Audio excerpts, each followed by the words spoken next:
Glórias a Deus por mais esta oportunidade de nos unirmos ao corpo de Cristo e glorificar a Ele sobre todas as coisas, mesmo em meio à dificuldade, mesmo em meio a dúvidas, mesmo em meio a dores. Deus, Ele é fiel, é isso que a palavra dele ensina. Ainda que a gente não acredite, ainda que a gente não confie, a gente não o ame realmente, Deus é imutável e vai sempre estar disposto a nos receber. Então, a estrada da palavra de hoje é um reflexo de quem Deus é. Vamos pegar ali alguns versículos e aprender um pouco mais sobre Cristo, a razão, né, de estarmos aqui reunidos. Amém? Vamos orar antes de qualquer coisa para agradecer a Deus formalmente por tudo que Ele tem feito. E após isso a gente faz a leitura da palavra. Amém? Curve a sua cabeça, também incline o seu coração diante de Deus. Senhor, nós te agradecemos por até aqui o Senhor tem nos ajudado. Ora, Deus, por cada pessoa que está ouvindo, Deus, essa tua palavra, Senhor, que não importa o tempo ou a circunstância, ela é eterna, ela é imutável, Senhor. Então eu sei, Deus, que independente de quando a pessoa que se conecta agora vai ouvir, veio a oportunidade, Deus, então eu sei que o Senhor é quem trabalha, é o Senhor quem faz. Fala conosco, molda o meu coração, o coração dessa pessoa que está ouvindo a tua palavra, e que sejamos todos mais parecidos com Cristo a partir da palavra que vai ser pregada. Em nome de Jesus, amém. Texto base que a gente vai usar hoje é Lucas, capítulo 2, versículos 46 e 47. Então, o terceiro evangelho,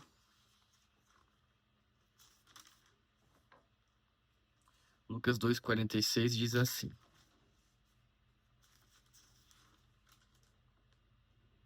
E aconteceu que, passado 3 dias, o acharam no templo, assentando no meio dos doutores, ouvindo-os. Perdão. E aconteceu que, passados 3 dias, o acharam no templo, assentado no meio dos doutores, ouvindo-os e interrogando-os. E todos os que o ouviam admiravam a sua inteligência e respostas. Então, basicamente, aqui está um dos poucos relatos sobre a infância de Jesus. Ele tinha ali na altura 12 anos. Era uma das festas, um período de festa das festas judaicas, e os pais de Jesus haviam esquecido em Jerusalém. Jesus estava lá ensinando, e lá no templo, no contexto do que encontraram ele, os mestres da lei, né, os doutores, que é o que o texto referencia, ficaram admirados e maravilhados. E aí, os doutores ou os mestres, né, não era algo exclusivo de Jesus, né, a existência disso. Até antes de Jesus nascer, existiam esses mestres, os discípulos, os judeus também tinham essa prática de, perdão, juntar o conhecimento e passá-lo para frente. E aí havia uma expressão antiga que dizia que naquele contexto, né, e que hoje se replica, é que os discípulos andavam na poeira do rabino, né, na poeira do seu mestre. E até a origem da palavra discípulo, né, que vem de Talmid, Talmid, está vinculada aos textos das escrituras sagradas, né? Então, um judeu, quando ele tinha mais ou menos 12 até completar 14 anos, ele já sabia a Bíblia judaica inteira, né, também conhecida como o Antigo Testamento, e iniciava os seus estudos a partir de 6 anos. Então, o fato de um judeu conhecer a Bíblia, conhecer a palavra, não era uma surpresa. O que maravilhou ali os doutores da lei foi o conhecimento e a forma como Jesus falava.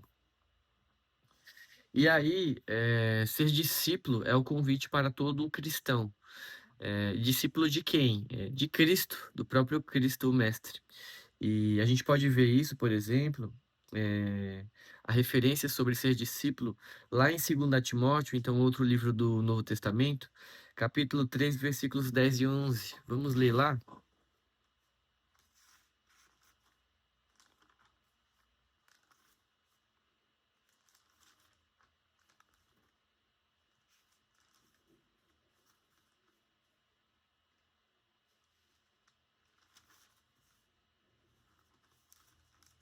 Calma aí.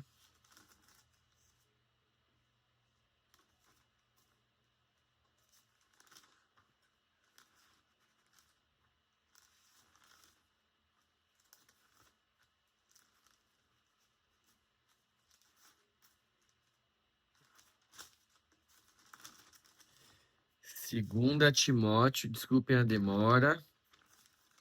3, 10 e 11.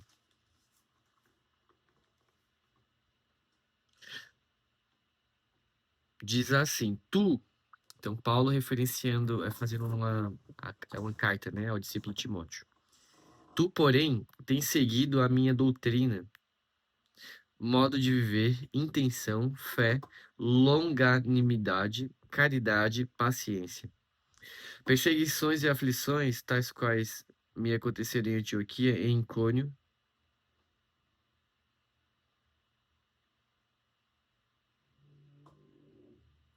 e em Listra.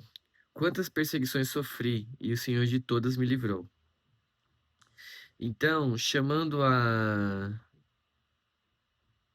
atenção para o versículo 10, tu, porém, tens seguido a minha doutrina. Então, seguir, né? A palavra-chave que a gente está tentando demonstrar basicamente é a relação de um mestre e um discípulo.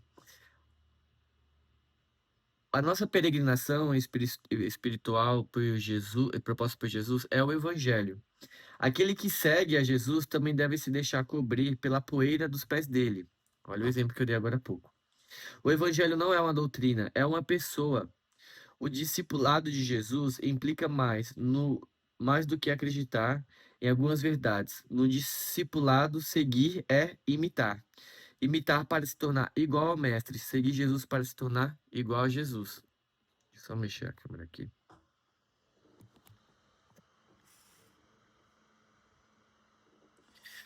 A relação, essa relação, né, ela é compreendida pelos primeiros discípulos de Jesus. Depois que foram convocados, eles passaram a segui-lo. E o apóstolo Paulo, por exemplo, ensina que o propósito da encarnação de Deus foi fazer de Jesus o primogênito entre muitos irmãos, como está escrito em Romanos 8:29. Diz ainda que Deus age em todas as coisas para o bem daqueles que o amam, dos quais foram chamados de acordo com o seu propósito. Então existe um chamado à parte de Deus, lá também em Romanos 8:28.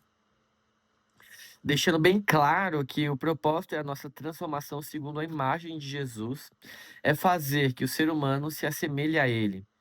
Como diz nesse trecho de Romanos 8:29, aqueles que de antemão conheceu também os predestinou para serem conformes à imagem de seu filho, a fim de que ele seja o primogênito entre muitos irmãos. Deus está agindo o tempo todo em todas as circunstâncias da nossa vida, para nos fazer semelhante a Jesus. A nota de rodapé de uma versão da Bíblia que é a NVI, ela diz assim, né? Que nós sabemos que em todas as coisas Deus coopera juntamente com aqueles que o amam, para trazer à existência o que é bom. Além de tudo, o apóstolo Paulo, falando a respeito de Jesus, ele fala que nós somos transformados com glória cada vez maior. Então, o discipulado, ele também é um processo de transformação pessoal. Como dizem em 2 Coríntios 3:18. E que o Espírito Santo ele vai nos moldando segundo a imagem de Jesus. E aí um exemplo legal para demonstrar esse processo é a imagem do oleiro com o barro, né? Imagine que o Espírito Santo vai nos moldando segundo a imagem de Jesus. Ele olha para nós, nos compara com o modelo, que é Jesus, e mexe mais um pouco em nós. Depois olha para Jesus novamente e segue ajustando o que somos ao que Jesus é.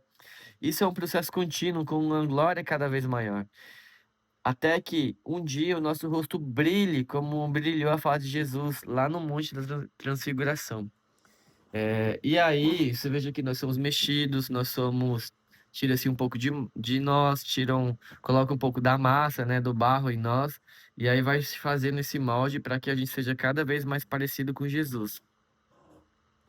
E aí, sobre o processo, né, sobre essa dificuldade, ou sobre, não diria, uma dificuldade é mais para nós do que para Deus em si, né, porque para Deus nada é impossível. O que que para Deus é difícil? O apóstolo Paulo, ele compara o seu sacerdócio com o período de uma gestação, né? Ou seja, o processo que ele tinha, na formação dos discípulos, nas primeiras igrejas, ele diz assim: Estou sofrendo dores de parto por sua causa, até que Cristo seja formado em vocês. Então, o objetivo dele não era transformar as pessoas parecidas com Paulo, era transformar as pessoas parecidas com Cristo, como o texto de Gálatas 4:19. Isso significa que os seguidores de Paulo, em última instância, são seguidores de Jesus. Então, os seguidores de um pastor, de um evangelista, de um profeta, né? Eles são sempre, em última instância, seguidores de Jesus. Além das dores de parto, o apóstolo Paulo ele relata o sofrimento de Jesus Cristo. Olha só que interessante, sobre o esforço ou sofrimento de Jesus, ele é tão visceral que ele é quase que é, inacabado, né? Olha o texto que diz em Colossenses 1:24 e 28.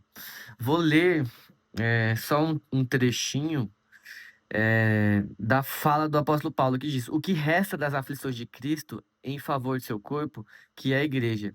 Ou seja, ele faz um esforço e ele sofre ainda um sofrimento que Cristo sofreu. Olha que interessante.